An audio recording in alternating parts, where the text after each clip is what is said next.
Satu selaku kepala SDT Darussalam, kepada ustaz dan sekalian semuanya, dan juga kepada wali murid, orang tua dari anak siswa SDT Darussalam, saya ucapkan Assalamualaikum warahmatullahi wabarakatuh.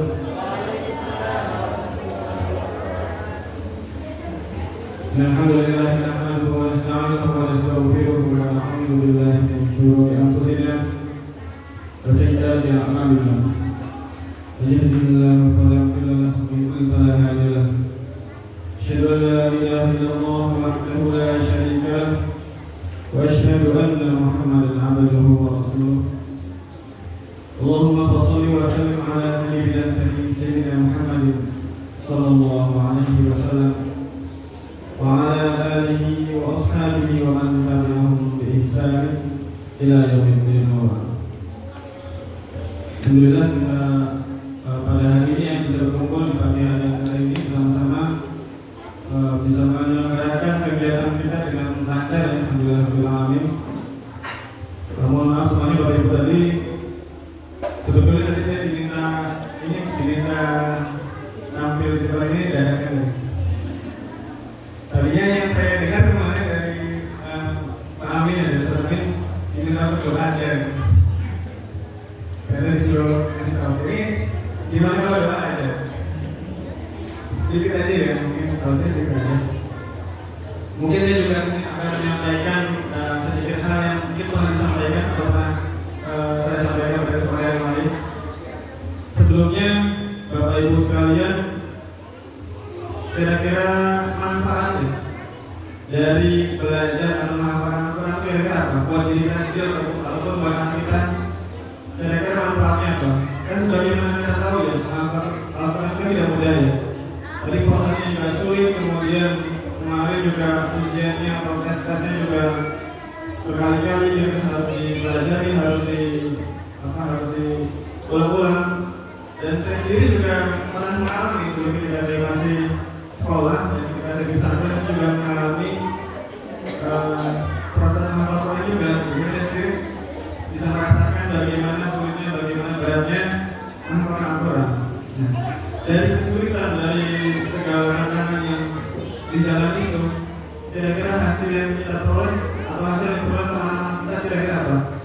Bapak Ibu, kira-kira selain pahala ya, kalau pahala insya Allah berpahala. Yang tahu barangkali manfaatnya.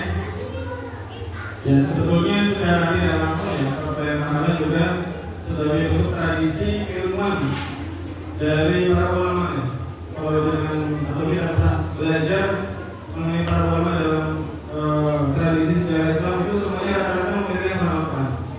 Jadi mudah-mudahan ya, dengan anak-anak kita ini belajar ya, waktu baru dimulai beberapa juz dan nanti kita bisa melanjutkan, dan mudah-mudahan nanti bisa lanjut menyelesaikan Al-Quran, kemudian lanjut mempelajari Al-Quran juga, semakin dekat, semakin mendalam, kita bisa menjadi para ulama. Allahumma amin.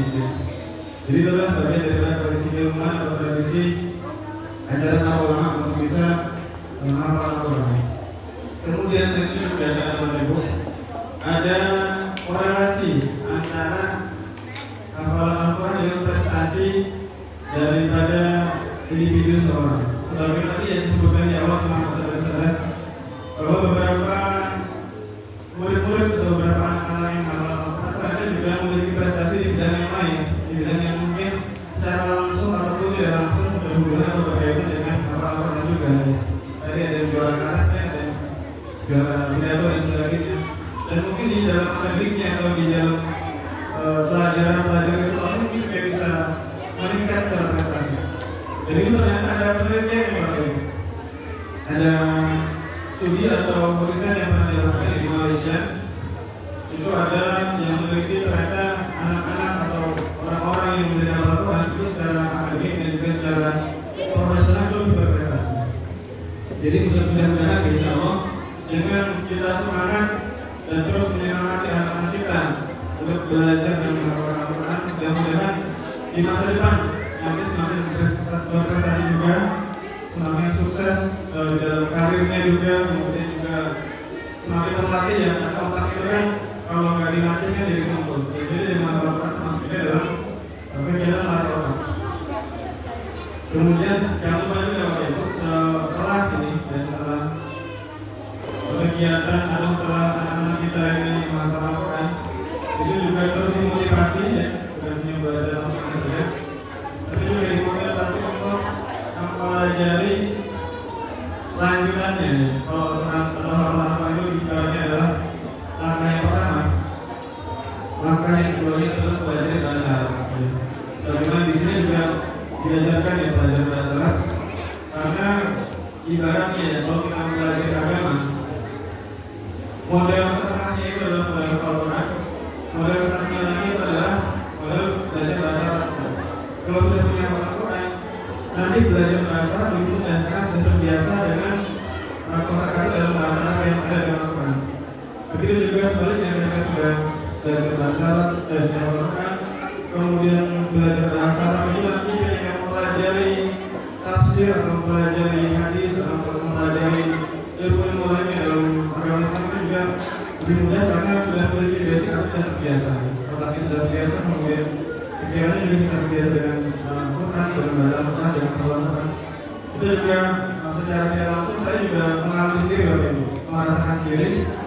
Ya, ketika dulu waktu kecil itu saya merasa dipaksa belajar seluruh pesantren gitu kan, belajar pesantren dikasih target harus sekian bulan harus menghafal 1 juz gitu. Itu ketika dulu ketika maksudnya merasanya berarti sekarang setelah dewasa ya, ketika kita sudah memiliki banyak kesibukan ya, sudah banyak aktivitas yang tidak sempat kalau bisa dilakukan di usia dewasa ini. Ternyata yang kita lakukan yang ditanamkan oleh orang tua saya yang kecil ya, itu sangat bermanfaat sekali saya rasakan. Ya, orang-orang yang dulu pernah saya pelajari itu secara langsung atau tidak langsung itu juga masih bisa saya rasakan manfaatnya juga sekarang. Jadi untuk kita tanamkan untuk kita motivasi kepada anak kita, kepada kita, di antaranya ini adalah sebagai investasi. Kalau kita sebagai investasi agar bisa semakin sukses atau semakin cemerlang untuk kita di masa depan. Dan kemudian sedikit tambahan dari saya, karena ini sudah jadi acara, mari kita sama-sama berdoa.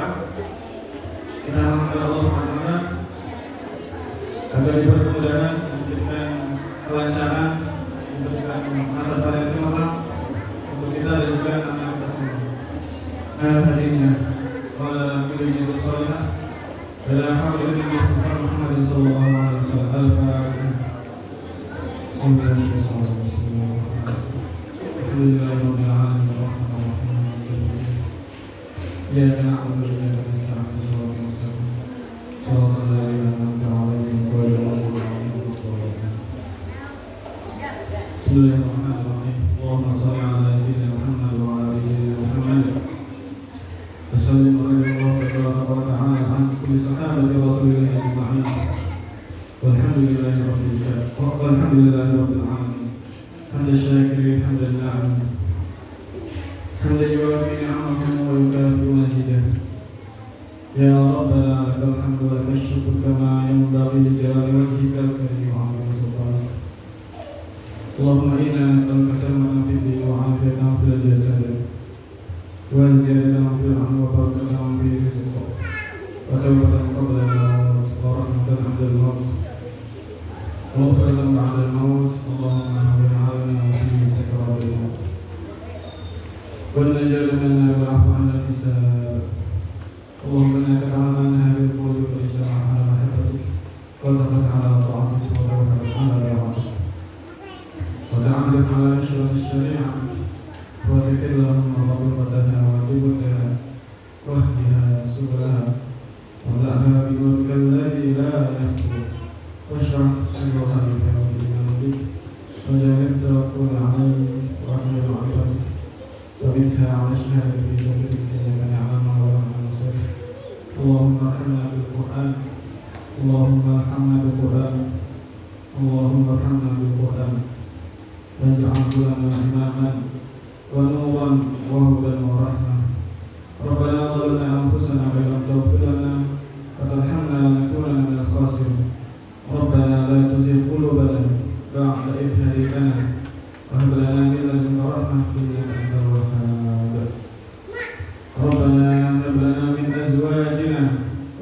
ذريتنا قرة أعين واجعلنا للمتقين إماما واجعلنا للمتقين إماما واجعلنا للمتقين إماما. ربنا آتنا في الدنيا حسنة وفي الآخرة حسنة وقنا عذاب النار. سبحان ربك رب العزة عما يصفون والصلاة والسلام